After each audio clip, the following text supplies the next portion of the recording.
All right, Commanders fans, are they finally getting what it means to rock the Burgundy and Gold? Or is this just more smoke, more empty promises while we, the fans who carry this team's legacy on our backs, keep waiting for respect? New faces are coming in. Big names might be on their way out. And there's a quiet hero flying under the radar. Is this the year we're headed for glory, or just another detour to nowhere? Tell me, what do you think this team needs to be feared again? Drop your take in the comments. Hit that subscribe button, because today we're diving deep and calling it like it is. Speaking of calling it like it is, the front office made a move this offseason that, let's be real, could be a game changer, or it could blow up in our faces. Remember last season? We went toe-to-toe in the NFC Championship, so close to another Super Bowl run. We showed heart, or we showed grit, with Jaden Daniels absolutely balling out. Even with receivers most folks wrote off, the kid worked miracles. But when it came down to crunch time, we were missing that one killer weapon, that game changer. So, what do? They bring in Deebo Samuel. Yeah, that Deebo Samuel. The do-it-all beast who torched us with the 49ers. Is he still got that fire? Or is he just here to cash a check in D.C.? At first glance, it's a slam dunk, right?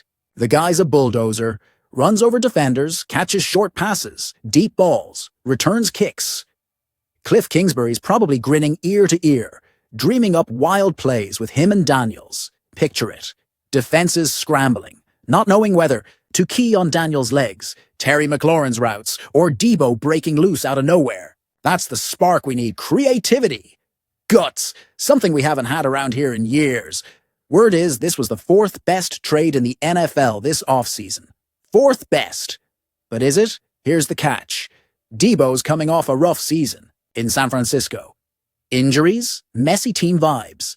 And get this. We got him for a 5th-round pick. A 5th. For an all-pro. What does that say about what the 49ers thought of him?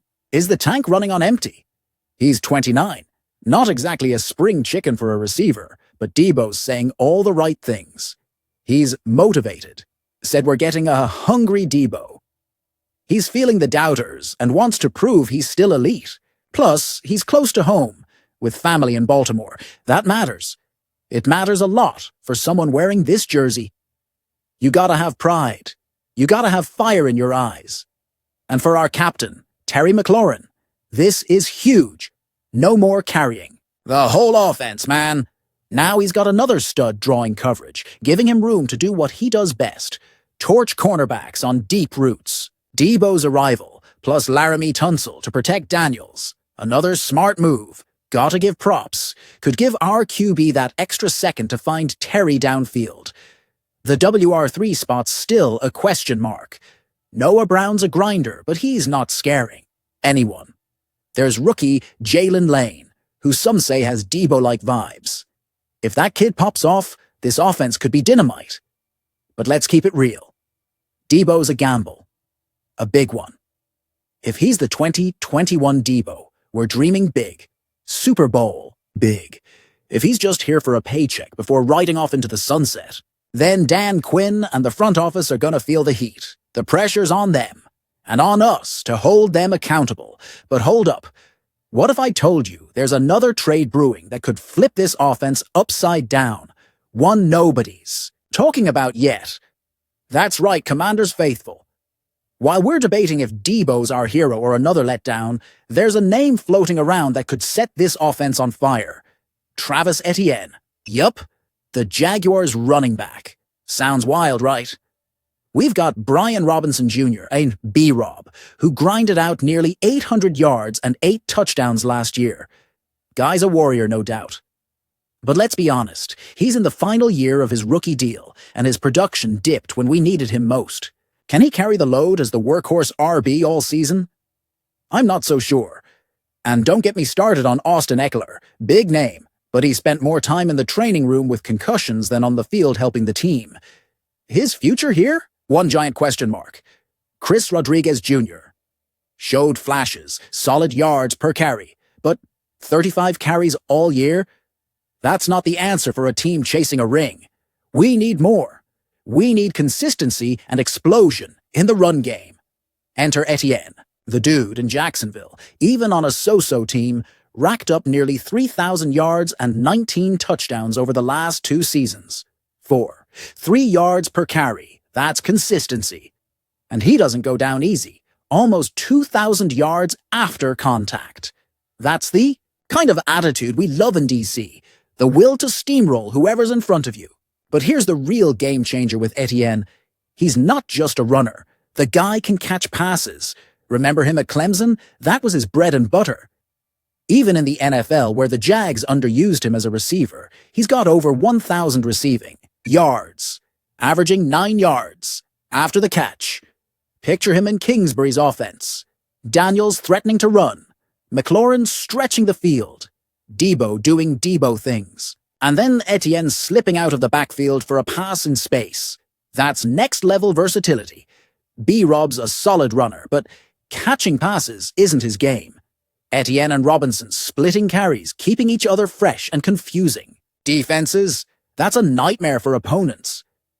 The Jags just hired a new offensive coordinator, Liam Cohen, who loves using rookies and already drafted another RB.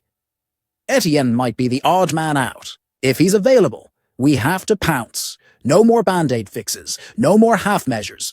We need proven talent to take the next step.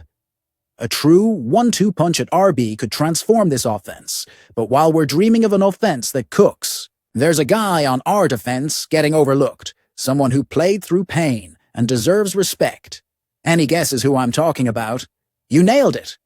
We're hyping the offense, the shiny new names, the blockbuster trades.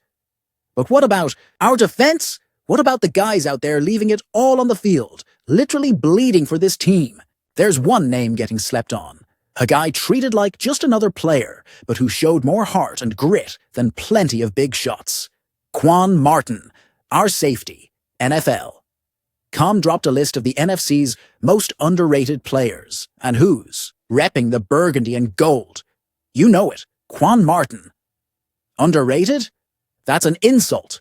Do you realize what this kid did last year? He played nearly the entire season with both shoulders dislocated. Both. Not a scratch, not a tweak. Dislocated. Shoulders. And he was out there for 16 of 17 games as a starter, racked up 87 tackles, forced 3 fumbles, deflected passes, picked off throws, all while playing through pain most guys would have shut it down for. While some players milk every little injury, Martin was out there eating the pain and hitting like a truck. That's Washington spirit. That's the grit we demand from anyone in this jersey. Defensive coordinator Joe Witt Jr. saw it. Kept him as a starter, trusted him even banged up. Because he saw the warrior in him. One of the few holdovers from the old regime proving his worth under Dan Quinn. And some folks wanted to overhaul the entire secondary. Are you kidding me? We need more guys like Martin, not fewer. Guys with that mentality, that drive to push through pain for the team. And it's not just heart. The dude's got pedigree. Illinois is turning into a DB factory. Nate Hobbs, Kirby Joseph, now the highest paid safety ever, Devin Witherspoon, Sidney Brown. And our Quan Martin, there's talent there. Real talent. Not just some random guy. They brought in veteran Will Harris to compete? Fine. Nobody should have a guaranteed spot, and nobody should want one. But if Martin comes back 100% from those shoulder surgeries, mark my words, no. 20 is going to keep balling out in our secondary for years to come. He's the face of the defense we want. Aggressive, smart, and above all, tough as nails. But is his toughness and these offensive gambles enough to get us back to the top?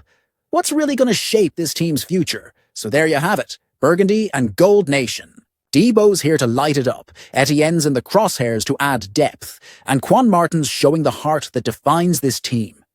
High-stakes bets, hearts on the line, and the grit of a silent warrior. To me, this mix of explosive talent and gut-through-it toughness is what we've been missing. This team's got to go toe-to-toe with anyone in the NFC. But the big question is, with these pieces and Quinn's leadership, is this the strongest Commanders squad since the Gibbs era? Drop your thoughts below. Smash that subscribe button and let's keep pushing and cheering together. Hail!